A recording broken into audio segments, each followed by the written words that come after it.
জীবনের শেষ বয়সে এসে মনে হবে এক হাত বেশি পাওয়া জায়গাটার জন্য আত্মীয় স্বজন ও প্রতিবেশীর সাথে ঝগড়া করাটা ভুল ছিল।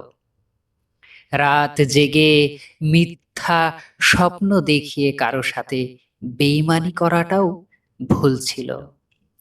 কারো সাথে তর্ক করে বড় কথা বলে তার মনে কষ্ট দেওয়াটাও ভুল ছিল। কারো সম্পদ মেরে খাওয়াটাও ভুল ছিল। দুর্বল কাউকে চোখ রাঙিয়ে ক্ষমতার দাপট দেখানোটাও ভুল ছিল। জীবনের শেষ বয়সে এসে মনে হবে ক্লাসের সবচেয়ে ব্রিলিয়ান্ট স্টুডেন্ট না হতে পারলেও খুব ক্ষতি ছিল না।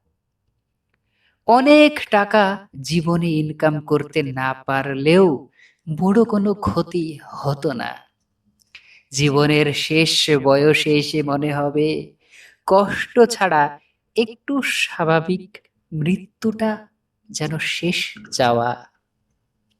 জীবনের শেষ বয়সে এসে মনে হবে মানুষের আশীর্বাদ শ্রেষ্ঠ সম্পদ ছিল, যেটা হয়তো অর্জন করতেই পারিনি।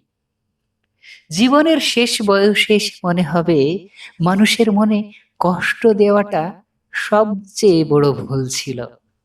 শেষ বয়সে শ্বাসকষ্টে আটকে থাকা, নিঃশ্বাস নিতে পারার কষ্টের শুধু মানুষের আশীর্বাদটাই যথেষ্ট সম্পদ মনে হবে।